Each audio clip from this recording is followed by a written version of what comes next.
Horor. Oh, oh, horor. Hai, saya Kartika Catur Berita. Saya penulis. Saya akan berbagi cerita, horor, dan misteri kehidupan. Horor, oh horor. Kartika Catur Berita. Episode Mitos Kayu Dewa Daru. Mitos Kayu Dewa Daru oleh Kartika Catur Pelita. Kakekku yang berusia 99 tahun sedang sakit. Nenek mewanti-wantiku mencari obat penyembuh sakit beliau. Bukan dokter, tabib, atau dukun, namun pohon Dewadaru.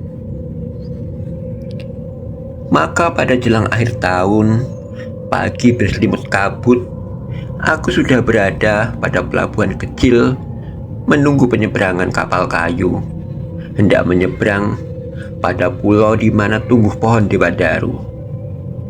Aku mesti mendapatkannya, membawa pulang demi kesembuhan kakek tercinta. Sebuah kota kecil nan permai, gumamku, seraya menunggu melepas lelah setelah terbang 4 jam dan dilanjutkan 10 jam perjalanan darat naik bis butut.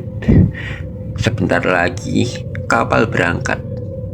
Aku melayang pandang pada penumpang yang sebagian besar membawa barang dagangan. Seorang kakek tua terbungkuk memasuki kapal. Ia dituntun pemuda, mungkin cucunya. Mengingatkanku pada kakek dan nenek.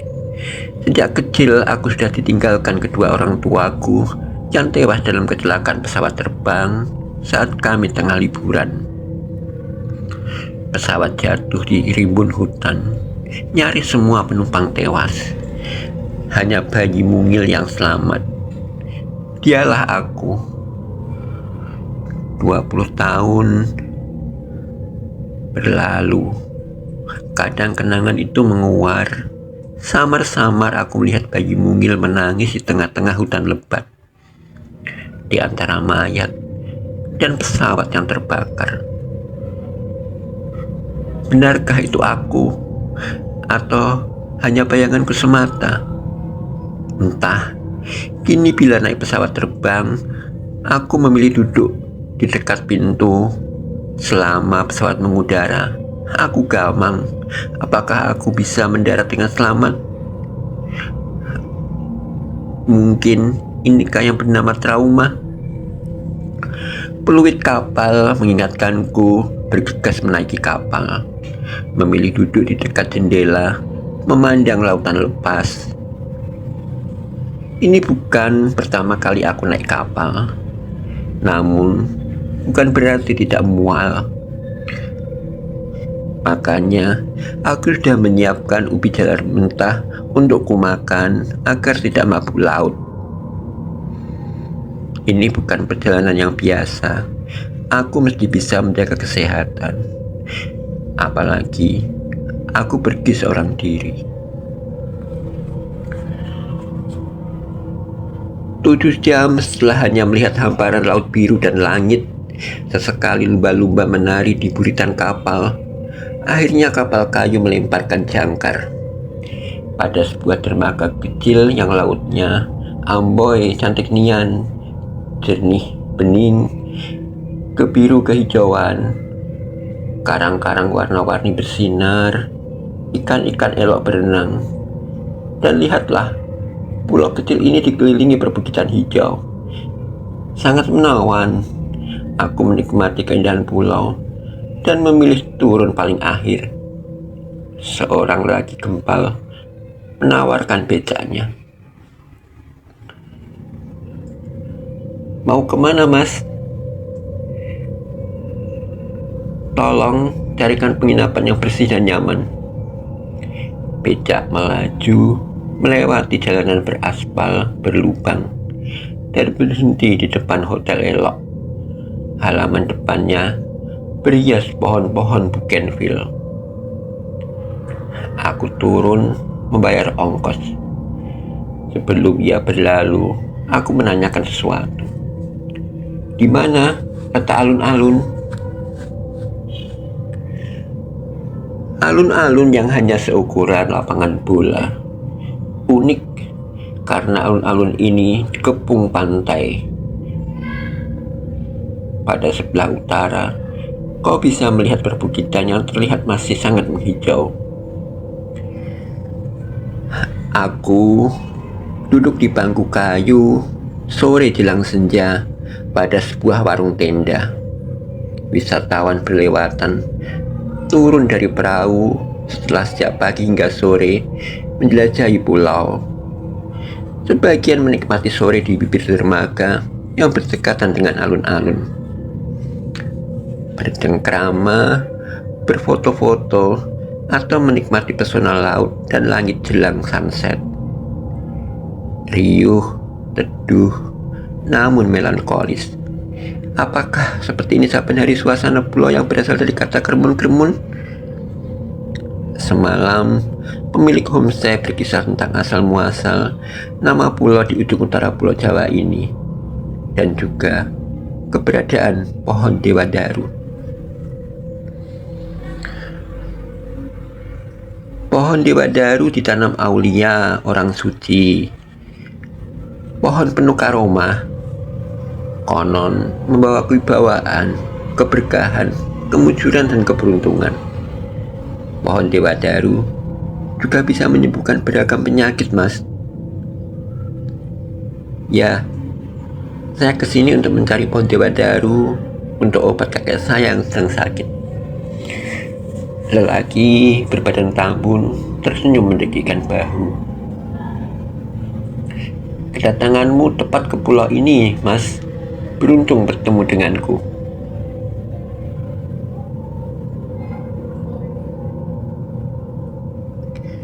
Tak perlu berlama-lama berada di pulau terpencil ini. Tak perlu tawar-menawar. Aku memberikan sebuah harga tinggi dan si lelaki berkulit coklat mengkilat menyetujui. Diantar si tukang becak, aku diajak ke sebuah tempat, area pekuburan. Di sana, berdiri tegak kokoh sebuah pohon besar menjulang. Konon, pohon inilah yang bernama Dewadaru. Tapi dugaanku keliru. Ketika si lelaki berkulit coklat mengkilat tidak memotong pohon, ia malah menghampiri sebuah makam tua, lalu mencabut sebuah nisan kayu dan mengulurkannya padaku.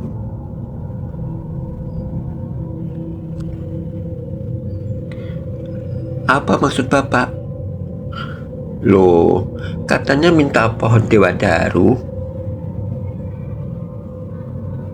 Saya mencari pohon Dewadaru, bukan kayu nisan, Pak. Tidak boleh menebang pohon Dewadaru sembarangan di pulau ini, Mas. Kalau kau tak ingin celaka. Apa maksud Bapak? Sudahlah. Nisan ini terbuat dari kayu Dewadaru yang sudah berumur ratusan tahun.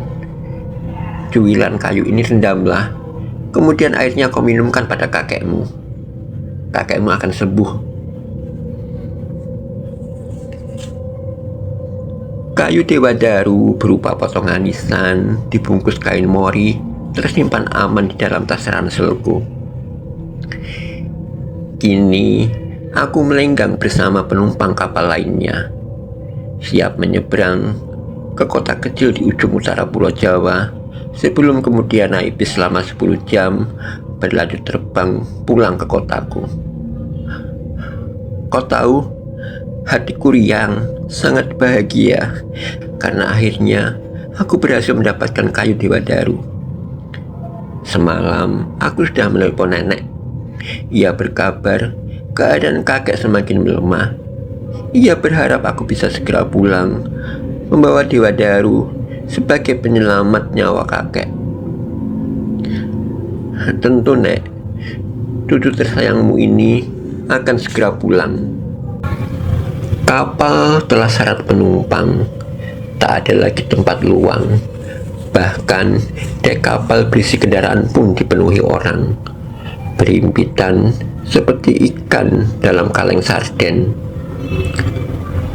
Pengumuman keberangkatan sudah dilantangkan, peluit meliung, jangkar diangkat, kemudian kapal perlahan berlayar menitih segara biru.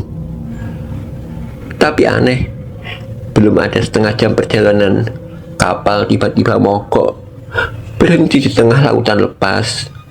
Penumpang bersisa tapan, sebagian menggumam, sebagian menanyakan ada apa gerangan. Awak kapal memberi pernyataan jika kapal dalam kondisi baik-baik saja dan akan kembali berlayar. Tapi 5 menit kemudian, 10 menit kemudian, setengah jam kemudian, kapal tak beranjak. Malah tiba-tiba terjadi kepanikan. Orang-orang berteriak, "Kapal bocor! Kapal bocor! Kapal bocor!" Air merembes, air mengenangi kapal. Orang-orang gunjang. Kapten kapal mengumumkan bahwa barang siapa membawa kayu Dewa Daru diharap segera membuangnya ke lautan. Tapi tak ada yang menggubris. Tak ada waktu lagi. Awak kapal berebutan mencari pelampung. Sebagian tak mendapatkan, berburu benda penyelamat. Ada yang meraih tong ikan, ember, jerigen, tempat sampah plastik. Ada orang yang menalikan tubuhnya pada sekarung kantong berisi makanan ringan. Orang-orang menyelamatkan anak-anak kecil. Kepanikan, ketakutan, kelangsaan, kecemasan. Orang-orang menelepon saudara, kerabat, teman, orang-orang yang dikenalnya, menitip pesan terakhir. Terlihat cemas, ada yang menangis, ada yang berteriak-teriak. Aku mengambil kayu Dewa Daru dari dalam ranselku. Kuselipkan, kusimpan di dalam celana dalamku. Apapun yang terjadi, aku mesti menyelamatkan kayu Dewa Daru yang sudah kuperoleh susah payah. Aku menelepon nenek, mengabarkan kepulanganku sebentar lagi. Tanpa mengatakan, kapal sebentar lagi akan tenggelam. Tapi sayup-sayup, aku mendengar nenek menangis, panik berteriak-teriak. Oh, aku di sini tak kalah panik dan sedih. Oh, beginikah keberadaan orang-orang ketika hendak dijemput maut.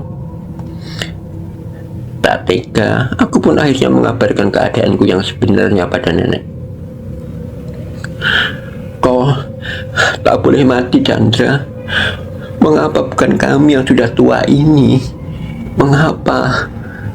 Nek, aku belum mati. Aku baik-baik saja. Aku akan membawa kayu Dewa Daru agar kakek sembuh. Aku sangat sayang pada nenek dan kakek. Aku segera seperti tersedot selasa magnet. Kapal meluncur ke dalam lautan yang sekilas secara dalam benak. Aku telah terjebur di samudra dan maha luas bersama sebagian besar penumpang kapal. Aku berenang sekuat-kuatnya mencapai daratan yang terlihat seperti nokta.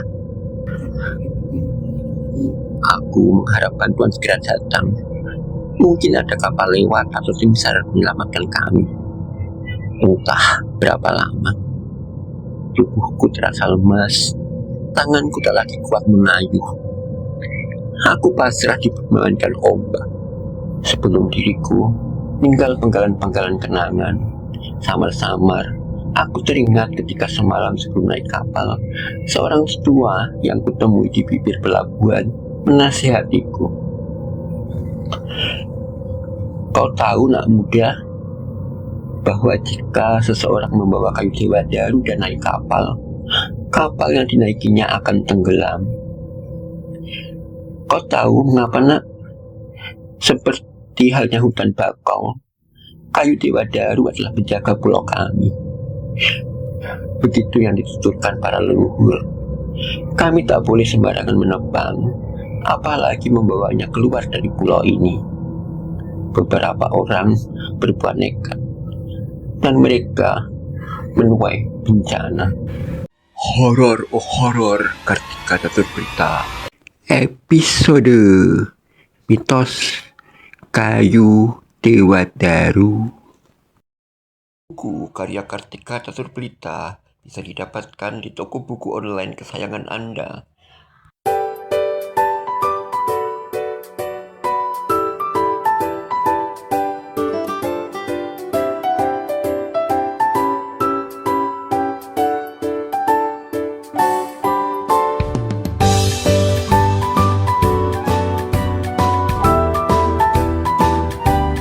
Terima kasih sudah menonton. Jika suka, silakan like, subscribe, dan komen.